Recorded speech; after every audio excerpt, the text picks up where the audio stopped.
You know, folks, especially you LPU students stressed with your thesis, we always think that when we're heartbroken we need to cry in the shower while listening to sad songs. That's how we were raised, right? That love is all about the heart. But that's wrong. When my ex left me, oh my gosh, it felt like the end of the world. But then I realized, why am I making myself suffer? My brain told me, girl, there are plenty of fish in the sea, why are you drowning over one whale? So instead of moping around, I used my brain. I thought about all the reasons why we didn't work out. He wasn't funny, he didn't like horses, and most importantly, he didn't get my jokes. Kidding! Moving on is like an exam. If you only rely on feelings, you'll fail. You need to study, to analyze.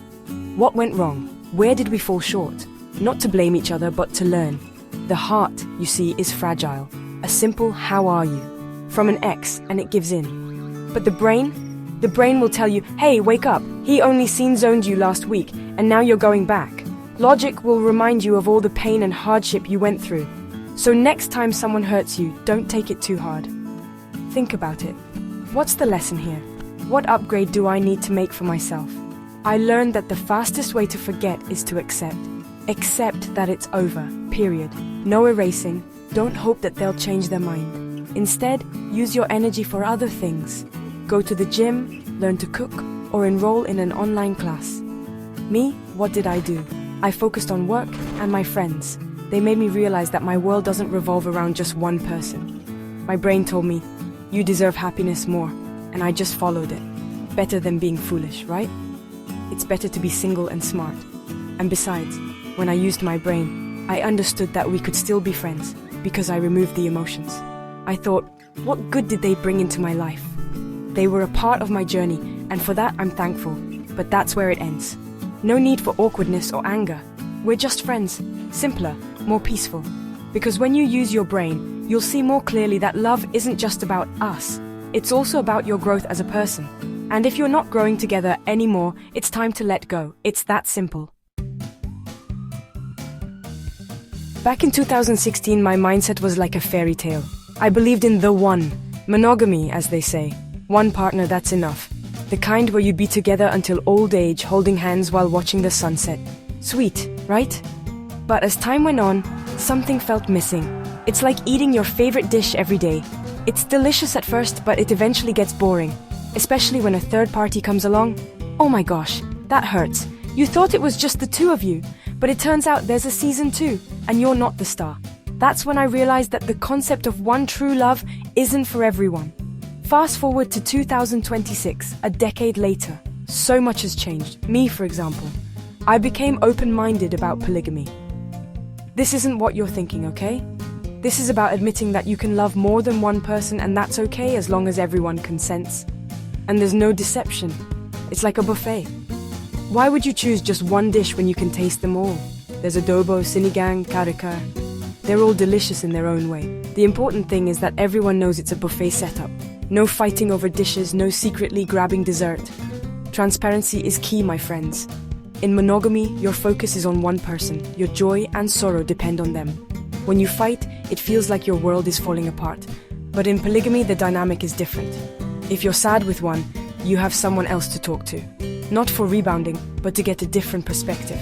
It's like having a built-in support system. Of course, it's more complicated. You need time management, communication skills, and a lot of patience. But if you can handle it, why not? Love shouldn't be limited. If your heart and brain can handle it, go for it.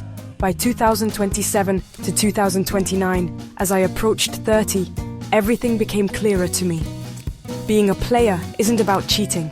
It's about being honest with yourself and the people you choose to love. If you're happy with one partner, go for it. But if you're happier having different kinds of love in your life, there's nothing wrong with that. The important thing is that no one gets hurt and everyone grows. Love is a choice. And every day I choose to be happy, even if they say my life is complicated. At least it's not boring. Imagine a relationship like driving on EDSA. There are green flags and red flags that act as traffic lights. The green flag, that's the sign that says, go girl, push it. For example, your partner who supports your dreams, no matter how weird they are. The one who's happy when you're happy and doesn't try to control you. The one who really listens to your stories, even if it's just about the latest office gossip. Those are the green lights telling you you're on the right path. These are the things that strengthen the relationship and make you happy, like ways saying, you are on the fastest route. On the other hand, there are the red flags. These are the stop danger ahead signs. Your partner who's jealous of everything, even your cat. The one who reads your messages without permission. The one who doesn't let you go out with your friends. My dears, those are red flags. Don't justify it by saying they're just protective. That's not protection, that's control. Like a traffic enforcer who always catches you, even if you haven't done anything wrong. When you see a red flag, don't turn a blind eye. Make a U-turn before you get into an accident. Love shouldn't be suffocating. The problem with us sometimes, especially when we're in love, is that we become colorblind. The red flag turns pink in our eyes. We'll say, oh, they're so sweet, they just don't want me to get hurt. Wake up, girl. True love gives freedom. The green flag is the one who trusts you, respects your space, and lets you be yourself. They won't change you to fit what they want. In a polyamorous relationship, this is very important. If one of your partners is full of red flags, everyone is affected. It's like a broken traffic light at an intersection. Everything will get chaotic. So before you enter a relationship, whether monogamous or polygamous, learn to distinguish green from red. Don't be afraid to set boundaries. If they do something you don't like, say so. If they don't respect it, maybe they're not for you. A relationship is like a journey. It should be happy and safe. If from the start the road is full of bumps and dangers, maybe it's better to find another route. Remember, you deserve a smooth ride, not one that's always bumpy and nerve-wracking. Choose a partner who brings only green lights into your life. So here I am, 30 years old, and I can say I'm so happy. Being a player at this age isn't about numbers anymore.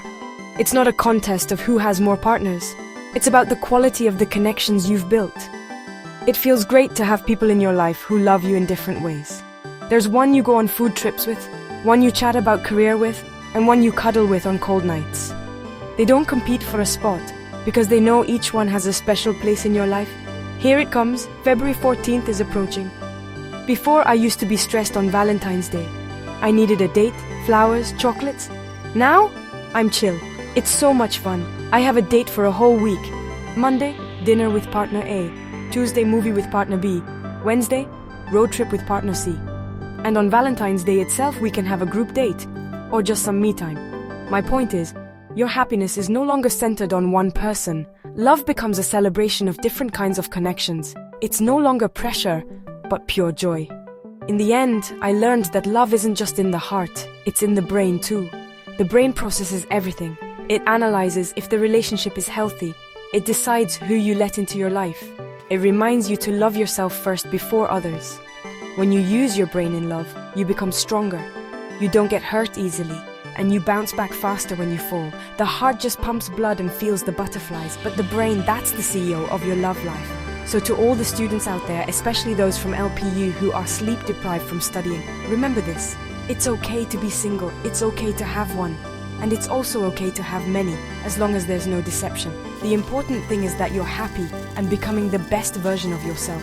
Don't be afraid to explore and make mistakes. That's part of the journey. And remember, true love isn't just felt, it's also thought about. Love with your brain, not just your heart. Because in the end, the most important relationship you need to nurture is your relationship with yourself. That's unbeatable.